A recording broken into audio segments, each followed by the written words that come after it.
I would like to welcome you to our webinar. Today, we welcome educators from across the country to discover ways that Project Lead the Way can provide an exceptional learning experience for students and to share how to make programs possible through various funding opportunities. Before we begin, I'll share a few tips on how to maximize your webinar experience.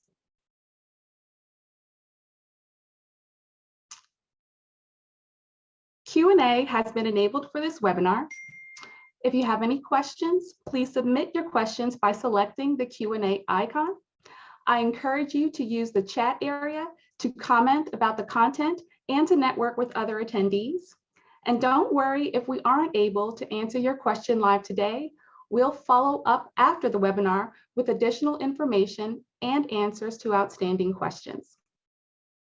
We have several PLTW team members joining us today to interact and help answer any questions you might have. Join the conversation, share your story, and ask questions by engaging with fellow participants and PLTW team members. Our facilitators and subject matter experts are available to answer questions during the webinar. Today, we will give you a brief introduction to PLTW and what it provides you and your students. Then we'll hear from various administrators about how they funded their PLTW programs and what PLTW has done for their schools. After hearing from your peers, we'll discuss the various funding options available to schools and districts to implement programs, and we'll round out our time with next steps and answer any questions you have. First, I'll tell you a little bit about Project Lead the Way. To address local and global challenges and to prepare the future workforce, we need people that can problem solve, think critically and creatively, communicate and collaborate with others, and persevere when something does not work the first time.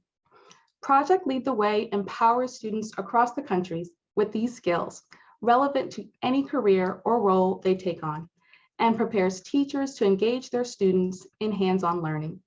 Whether designing and producing prosthetics or deploying innovative water filtration devices in developing countries, PLTW students and the teachers who support them are empowered to make a difference in their classrooms, in their communities, and around the world.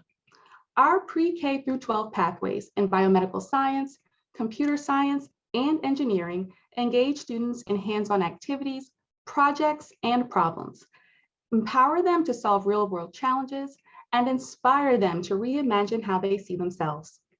Our activity, project, and problem-based APB instructional design centers on hands-on, real-world activities, projects, and problems that help students understand how the knowledge and skills they develop in the classroom may be applied in everyday life.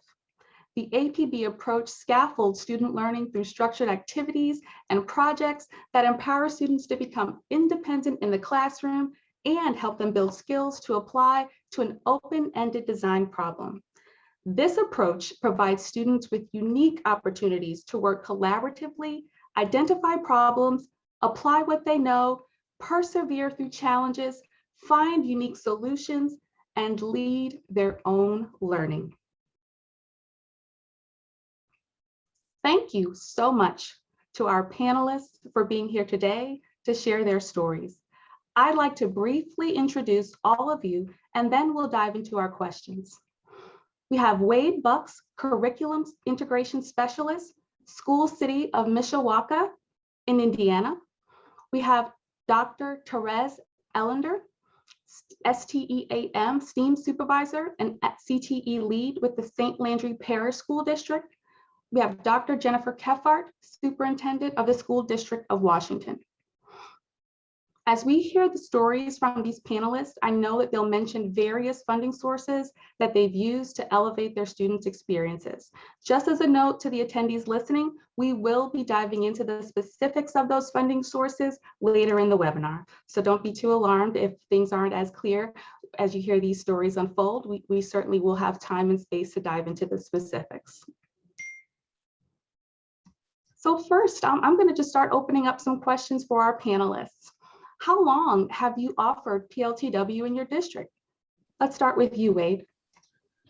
We have currently had Project Lead the Way in our district, starting in 2006 with our high school. About 10 years later in 2016, we rolled in our Gateway program at our middle school. And this is our first official year that we'll actually be using Project Lead the Way launch at our elementary schools, although we did pilot a little bit last year. That's terrific. Thank you. And how about you, Jennifer? Yes, we started in 2016-17 with 3 courses at our high school level, starting with Intro to Engineering and Principles of Engineering. We have since then gone to utilize the Gateway courses at middle school and all 3 core strands at our high school. This year, we will be utilizing Launch as a 6th grade and then moving that into our other elementary grades throughout the next couple of years.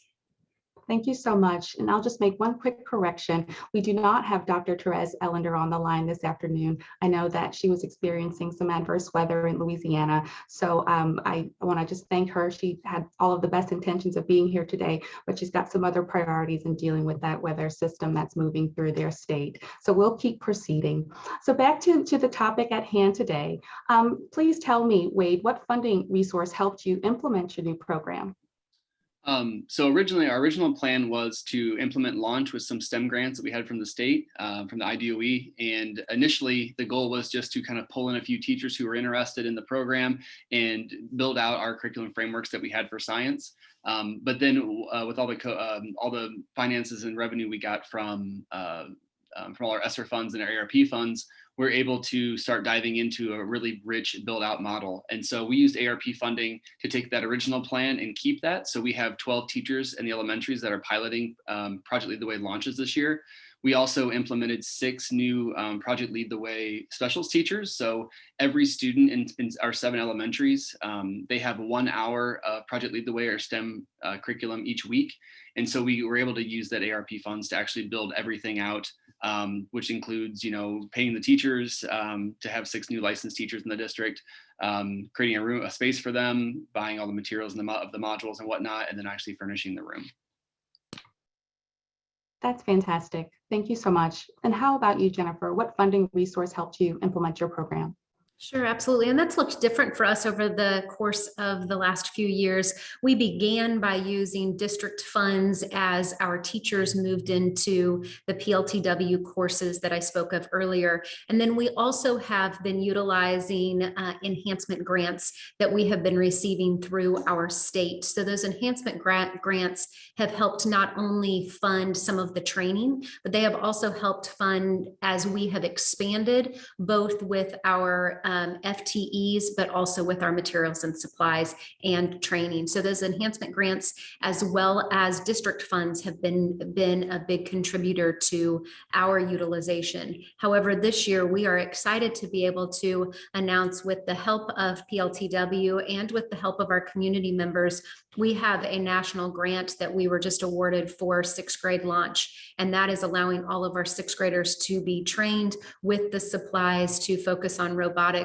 and other aspects of PLTW launch. We also, as a district, much like Wade had shared, we have STEM classes for all of our elementary students. So K through 6, they do have, as part of their special rotation, they do have a STEM class already that we will be incorporating more of PLTW launch in over the course of the next couple of years. And that training, again, will come through grants, will come through district funds, as well as some Title II funds for professional development.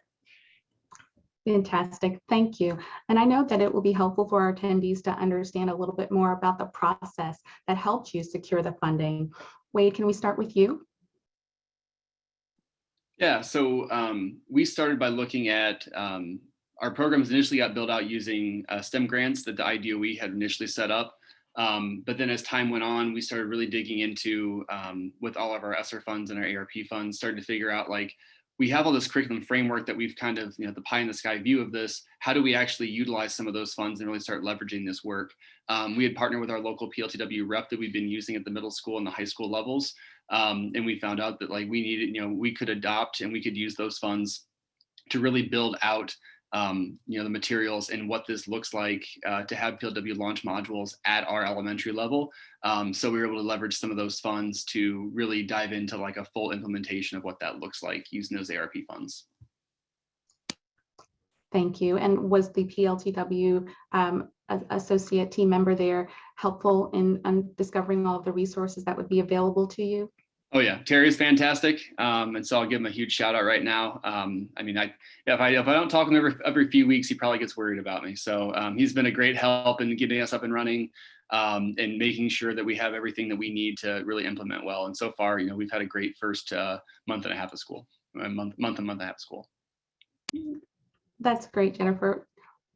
Wade, thank you. And Jennifer, what about you? What process helped you with securing funding? So in the beginning, when we were looking at our funds from a district, but also enhancement grants. So on our end, enhancement grants are most of the time a 50-50 grant. So we put in the district funds, and then we are able to utilize that enhancement grant at a 50-50. So we were looking at, as a district, the goals that we have in partnership with our community. So the School District of Washington is located in Washington, Missouri, and we have a very rich business and industry community that cares very deeply about our students, but creating that pipeline for our students as well to be workforce and life ready. So PLTW was a good fit as the community and the school district started to embrace that partnership with pathways, both biomedical, I should say all biomedical, computer science, and engineering. We also have a career center, and our career center in our district serves 12 other school districts. And so not only are we impacting our students, but we are impacting students in our area, because all three of those PLTW pathways are utilized in our career center. So again, by utilizing those enhancement grants. However, I'm going to do a shout out to Ashley Benny, who has been a huge support for us this year as we have gone, in Wade's words, to build out launch and be able to utilize that at our elementary level. So not only did she help us with the national grant that we are just thrilled to be able to use for 6th grade, but also this very rich partnership that we now have with a new community member, a new business in our area that we weren't as aware of. And they are ecstatic to be able to be a part of our Four River Career Center, but also to be able to help launch in the robotics portion of elementary. And we see that partnership starting at PLTW, but building out much richer and for a very long period of time. And that's what we do in Washington, is have those partnerships with our business and industry so we can support our career pathways for our students, and PLTW is a great way for us to do that. Thank you, Jennifer. That description of the business and industry partnerships to help with sustaining the PLTW programs and just the expansion there is incredibly helpful. For folks that are interested in newly implementing a program, what do you know now that you wish you known when first planning a new program? I'll start with you, Jennifer. Absolutely. I think it's twofold for us. And I have had the privilege of not only serving as the superintendent in Washington, but I have been in several other districts where they have began the process of PLTW implementation. So I've been able to see it in a couple of different settings and districts. And in all areas, in each time that I have been able to be a part of that process and to facilitate some of the leadership and the growth in the area of PLTW, it is about becoming part of the curriculum. How can we tie our science standards in with PLTW? How can we look at math standards and ELA standards? So it's not, especially at a launch level, it is not PLTW time, it is curriculum time that's tied into the learning that happens. And so it doesn't become one more thing, it becomes the thing. And I think that's so critical for the launch aspect. And then once students are able to explore more in Gateway and then truly in those pathways, they get such a deep and rich sense of how PLTW processes in being able to fail and learn from their mistakes and problem solve and critically think and work with their teammates and come up with a very rich process to be successful. That helps them not just in those pathways, in those courses, but it ultimately helps them for life after high school in the workforce and to be life ready. ready. So I would say it's the tie to curriculum, that it's not just that one more thing, but had I known how much the training of PLTW for our teachers, how much it changes how teachers teach other contents. So the difficulty with some teachers in the training of PLTW is they are caring, and teachers want to be able to see students succeed every single time. They want to be able to give students the answer to be successful. And the beauty of PLTW training is we don't want students necessarily to be successful the first time. We want them to try and try again and walk through that design process. So to teach teachers how to facilitate learning and to have learning look differently from a student aspect and from a teacher aspect, there is power in that training. And that PLTW training, I have seen that be impacted in other content areas, because now teachers have somewhat of the openness to now know I get to facilitate learning and not just be always the one that's giving the information. So had I known the impact, I think I would have certainly started earlier, and excited to start that in Washington. That's incredible. Thank you so much, Jennifer. I can just see your classrooms and the ways in which students and teachers are interacting, and it's just giving me all kinds of just good vibes on this afternoon. So thank you. Wade, what about you? What do you know now that you wish you known when first implementing and planning for your program? Yeah, that instructional model piece that Jennifer talked about is so huge. You know, we talk a lot about, I mean, I was previously a project-based learning coach, and it really is that idea of I'm just facilitating the student learning as the students are actually involved with it. And we've done a lot of transitions in our math and our ELA curriculums into kind of that idea. And this just puts a great new spin on things. And I love that reference to kind of pulling everything together, because as we've investigated the modules, I wish I would have known before just how deeply integrated they are into our ELA and possibly math curriculums, because there's a lot of crossover there. So it isn't that one more thing, which I think really, especially in these times, is something teachers have verbalized a lot to us, which is like, you know, how do we make this all work? The other thing I think for us in particular is just, you know, I took 6 classroom teachers, elementary classroom teachers that were stellar in the classroom and had to kind of shift their model. And I wish I would have known how much that model would have differed for them, as they're delivering 1 hour to one class and doing it 22 to 23 times a week. So that model's a little bit different, but PLTW does a nice job of really pacing out, like, for launch, the 3 activities, the project, the problem, they're all kind of pieced out really well. We can divide up pretty well within an hour. And so we're finding success there, just with some growing pains early of figuring out what that process looked like. But now we're up and running. And like I said, we're loving everything about our implementation, and we're just getting stronger and stronger by the week. Thank you both. Jennifer, you did a great job of just highlighting the impact on your teachers. Is there anything else either of you would like to add on just how the PLTW program has impacted your students? I think I would just end by reiterating the partnerships. And one of the things that we have is an advisory team with our community and our industry, with parents, and how to help utilize PLTW, whether it be Launch, Gateway, or actually the pathways in high school, how to utilize those to the best of our students' ability, take the curriculum, take the instruction from PLTW, tie it into our community, and make that benefit for our students, so they are much more prepared for what I keep referring back to as life after high school, and ultimately come back and be happy and contributing citizens in our area, because they have built that workforce readiness and those skills to have a strong pipeline back in our community. That's wonderful. Thank you. Wade, I see you came off of mute. Did you have anything else to add? Thank you. So excited to share. Yes. No, the one thing that's been really neat is we just started diving in this week to our robotics units, and I'm going to just kind of go right off what Jennifer had talked about, which is that real world connection.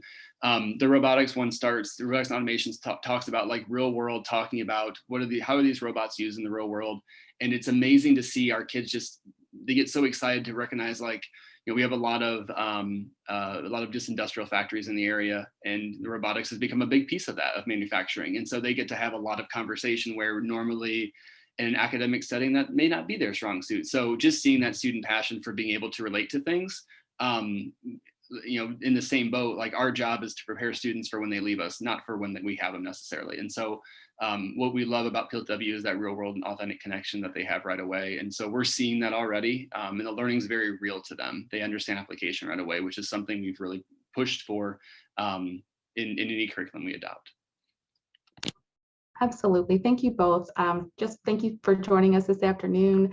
You've been wonderful panelists. Thank you for sharing your PLTW experiences with us. We are super excited about our continued partnership in service to your students and educators.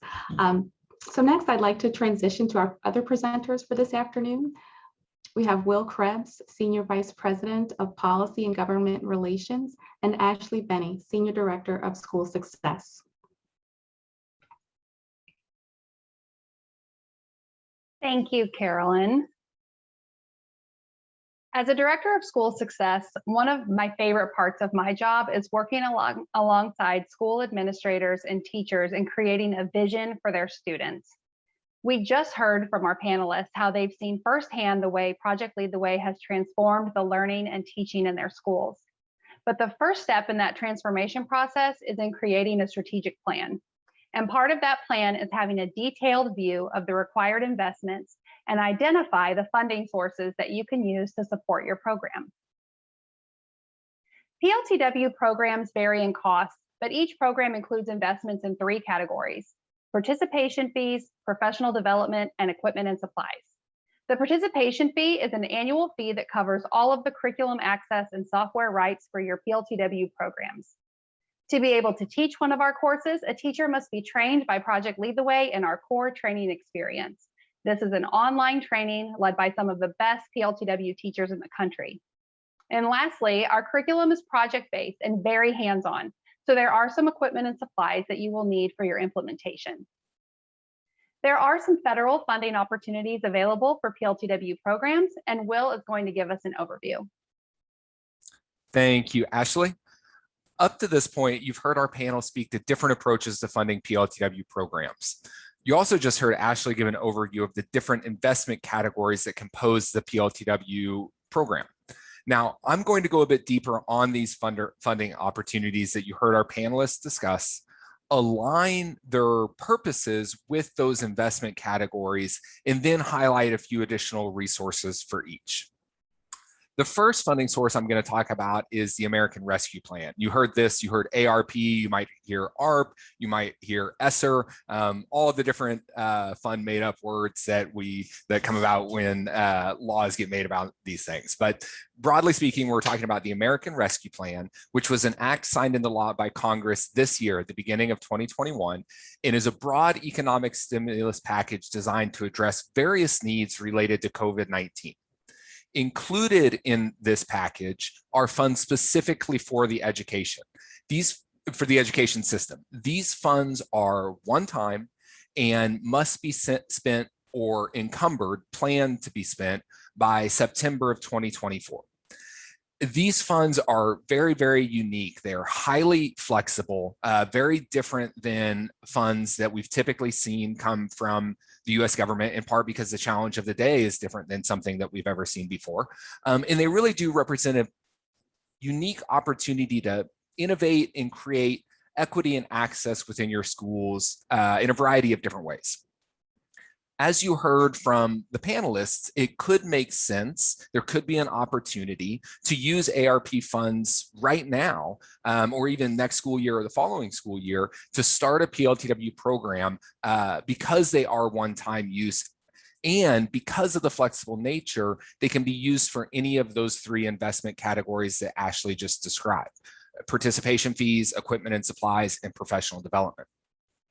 For resources here, I'm pointing you to some additional materials from PLTW that we put together to describe how PLTW would fit within these funds, as well as a site at the US Department of Education that includes a variety of additional information about ARP, ESSA funds, but also includes the state-specific plans that have been approved by the US Department of Ed. When you think about using ARP funds, if you think that this is something that you might be interested, or maybe you've heard people around your district or your school talking about this and you want to explore it a little bit further, your first stop is going to be consult with your local district's plan. The law required that districts develop these plans, and those would have been approved this summer. And so speaking with somebody at your local district, you'll be able to find that. The second source of funding that I'm going to talk about is the Carl D. Perkins Act, or simply referred to as Perkins 5, or even just Perkins. For those of you, and I suspect there are many on the call, who have worked in and around career and technical education for any length of time, you're probably familiar with Perkins funds or the Perkins programs. Perkins is the primary way through which the federal government funds career and tech ed. This law has been around for over 100 years, and the objective has always been to fund, at the time was vocational education, is now career and tech ed. These dollars are specifically for CTE programs, and unlike ARP, Perkins funds come around every year and can be relied on an annual basis. The law is very, very clear. It includes a total of 6 required uses of funds. 5 of these 6 align very nicely with the PLTW investment categories, making Perkins a great overall source of funding. Here I've included a handful of resources that will help you further navigate the law. Importantly, there is a link here where you can access your approved state Perkins plan. This is a very important resource for you to review when you think about using these funds in your district, because it will further clarify how the state in which you teach wants to see how these funds are spent. You'll get information around things like specific performance levels, what needs to go into a program of study, definitions of size, scope, and quality, etc. Also, your local district will have what is referred to as a comprehensive local needs assessment and an approved plan that is revised frequently, at least every 2 years, that will further clarify how these funds are to be used. And because of the nature of the law, some of you on the call may have very well been involved with the drafting of those plans. The next source of federal funding I want to highlight is through the Every Student Succeeds Act, or ESSA. Now, you might not be overly familiar with ESSA, but I'm guessing you're familiar with the funds that are governed and created by this act. This act governs title funds. You heard one of our panelists reference Title II as a means to fund professional development. Title II is outlined in ESSA, as are Title I. Actually, there are 9 of them. Titles 1 through 9 all come through this act that is reauthorized on a regular basis. Of the 9 titles, each one of those has a specific use. Sometimes that use is very tailored, sometimes a little bit broader. Of the 9, at least 4 of them connect very nicely with the PLTW investment categories. Again, you heard reference to Title II for professional development. The other titles, one of the resources we have maps out the different uses of titles so that you can see how this plays. Like Perkins, there are both state and local plans that further clarify how these funds can be spent. Some of the resources that we've provided here will get you to those plans, but again, you'll want to reference those so that you have a more clarity around your state and local intent for those funds. And then lastly, as the title of the slide would imply, this is not a federal fund, but I do want to touch on this idea of non-federal sources. Ashley spoke to this, our panelists spoke to this, that weaving together these funding sources is typically your best bet. As you all probably know, federal funds are not the only source of funds, or even the majority of funds used by schools and districts to implement programming broadly. The majority of money spent locally comes from a district's general fund, which is its primary operating budget, another way to think about it. These funds are typically considered unrestricted because, unlike federal funds, it's entirely up to the local district's governing body, usually the locally elected school board or your equivalent to it, to determine how it's spent, and you don't have these broader federal guidelines and guardrails prescribing you the direction you need to go. The big idea here, and again, our panelists talked about this, Ashley mentioned this, is that when you think about PLTW as part of your overall strategic plan, as it was said, it's not that one extra thing. It's part of the core of what you do to support teachers and educate students. Once you've done that, it becomes a little bit easier and more apparent how those local general funds could be used to start, scale, and sustain PLTW programming. Because this is a local issue, it's a little bit harder to generate resources. However, I am including a link here to best practice on education accounting, that if you're looking for something to read this weekend, it's quite riveting. But here you'll see some general accounting terms around instructional use, student support. And when you look at those, again, it becomes very apparent how a program like PLTW can fit and really live and thrive in a local strategic plan, which, if done correctly, informs those local operating budgets and general funds. And with that overview, I'll hand it back to Ashley. Thanks, Will. In addition to the wide variety of federal, state, and local funding opportunities available for PLTW programs that Will just described, we also have Project Lead the Way grants. Through these grants, PLTW will partner with your school district to help you throughout your PLTW implementation journey and beyond.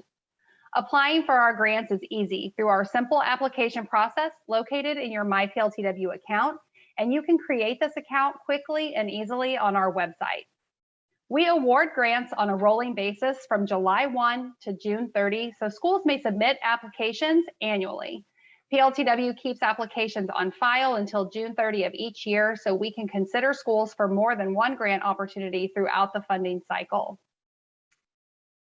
Every year, we have a wide variety of grants available for all of the different programs in our pathways. We have grants for brand new programs as well as program expansion. These PLTW grants are made possible by our partnerships with leading organizations across the country. And since 2016, we have awarded over 5,300 grants to schools totaling over $51 million. And this year, we have more grants available to schools than ever before. New grant opportunities will be available tomorrow, so please check our grant opportunity webpage to find out more. Carolyn? Thank you, Ashley. We are nearing the end of our time together, and I've outlined several next steps for your continued learning and exploration. First, you can visit pltw.org. There, you can access additional funding resources for ARP, Perkins, and ESSA.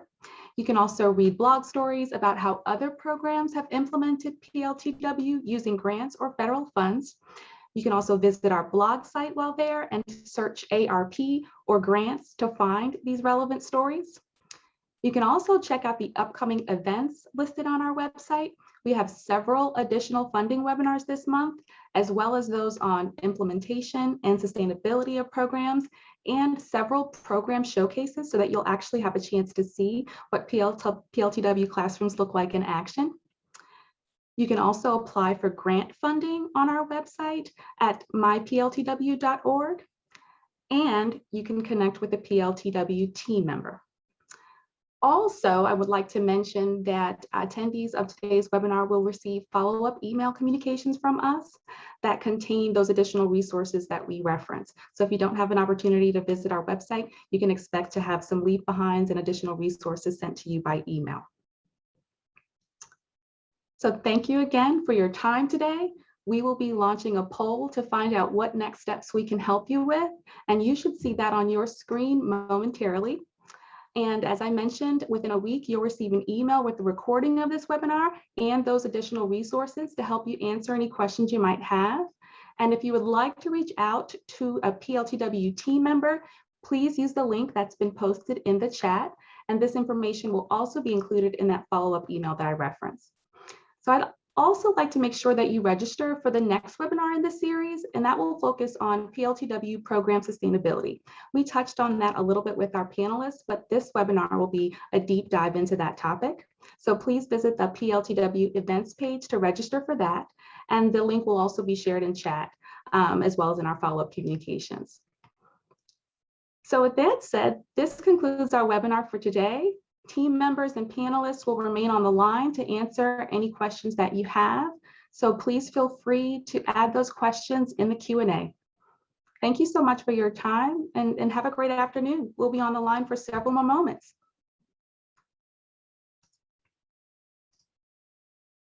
Fantastic. And so I'll be fielding some questions as they come in. So bear with me as I kind of navigate and get those ready for us.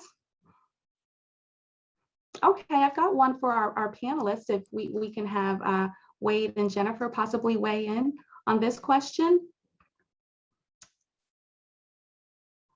For folks that may want to use a combination of sources to implement their PLTW program and don't quite know where to start, what advice would you give them? We touched on this briefly, but if folks wanted to kind of piece together various funding resources, where should they begin?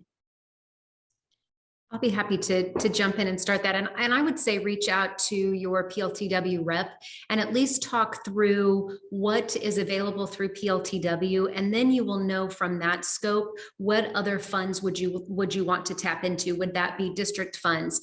Do you have in your district Perkins funds, or for us enhancement grant, or federal funds from Title I or II, depending on what that scope is going to look like? So I would begin by reaching out to PLTW. I think one of the things Ashley had shared is the importance of that in your strategic plan. So also noting with your district, where do you see the most impact to begin?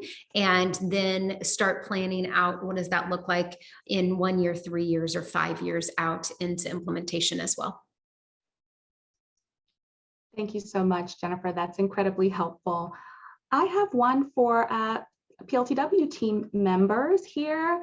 And what are the requirements for the PLTW grants? I can take that one.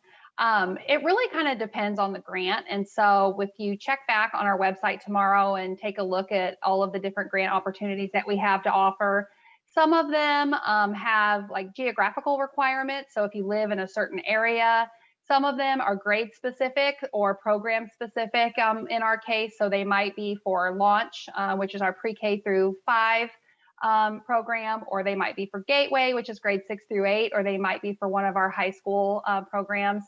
So definitely I would encourage you to check back on our grants page, really look at those different opportunities, which ones you're eligible for, and then, as Dr. Kephart mentioned, reach out to your PLTW team member, because we can really help guide you with what would be best for your school based on what your goals are, how you want to implement, where you see Project Lead the Way fitting into what you already do and enhancing your students' education. Thank you so much, Ashley. I see some other questions here for PLTW team members. Here we go. What can ESSA funds be used for? We touched on that briefly, but maybe we need a little bit more explanation there. Sure, I can take that one. It's a great question. I think in addition to just saying they're broadly flexible and can be used on a lot of different things, the next step of guidance I would give, the law first states pretty clearly that the funds can be used on any activity already authorized under existing law. And essentially what the law writers are doing is saying, look, instead of listing out all of these activities, we're just going to point you in the direction of Perkins, of ESSA, and reference those and say, since it's already in law, go ahead and you have the flexibility to use these funds on those activities. So everything I said around Perkins and ESSA, those are eligible uses of ESSA funds through ARP, as well as the prior two stimulus packages. In addition to that clause in the law, it also lists, I think there may be 13 or 16 pretty specific uses.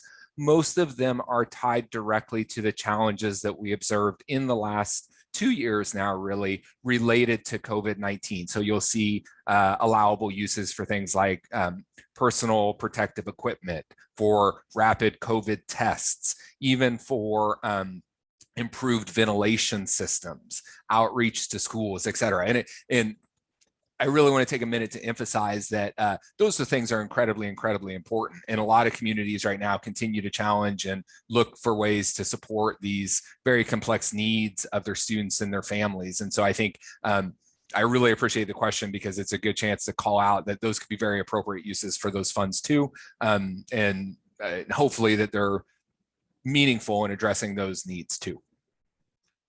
Thank you so much, Will, for expanding there. And just as a follow-up, I have a note here and a question related to ESSA again, asking about the overall timeline for using those funds. Can we hit on that, please? Sure. So as I just mentioned, the American Rescue Plan, or ARP, is the lion's share of funds that are available for schools right now. But as you probably remember, there were two other stimulus packages that preceded ARP. We refer to those as ESSA 1, ESSA 2, with ARP being ESSA 3. As I said, the ESSA 3 funds are the largest, but ESSA 1 and ESSA 2 are nothing to shake your finger at. The Congress, I think, was very smart here, the way they set this up. It's staggered. So ESSA 1 funds need to be used by September of the current school year. ESSA 2 the following school year, and then ESSA 3 the next school year, which should put us into September 2024. Technicality, but because you asked, I'll say the funds need to be encumbered by those dates, which means you need to have a contract in place or other evidence that the money is going to be spent by that date, but it doesn't have to be out the door. It can still be sitting in your account. In case there are any business directors in the audience, that's an important caveat. Thank you, Will. And the last question that I'm seeing from our attendees is related to Perkins funds and just wanting to know where they can find out more information about those. So I'm imagining that it would be you again, Will. Thank you. Sure, I can touch on this first. So like I mentioned, Perkins is well established. Folks count on it. It has had amazing and broad positive effects on the education community, especially in CTE for a significant amount of time. And one of the benefits of that is that resources and community networks are a little bit better established here. I think the best place to start would be the Perkins Collaborative Resource Network. There you can find the full text of the law. You can find approved state plans. Very conveniently, every state CTE director's email address is listed there. So if you have questions, you want to learn more, you can go to that PCRN link. It's a US DOE site, and you can find immediately who your state CTE director is and ask them questions. And then also same thing with your district CTE director. Like I said, states have plans, but also districts have plans. Your local CTE director would be able to connect you with that district plan. I would also take a minute to plug here. The law explicitly states that districts have to include teachers as one of the stakeholders as they draft these plans. And so as you poke around, it might be a good opportunity for you to volunteer yourself and provide that feedback as your district looks to do that again next year. Thank you so much, Will. And thank you for all of your participation today, to the attendees, to the panelists, to the presenters. We don't have any more questions in the chat, so we will go ahead and conclude. But as I mentioned, there will be some follow-up communications, and you can always visit our website to learn more and to connect with one of our team members. Thank you again for your time, and have a wonderful rest of your afternoon.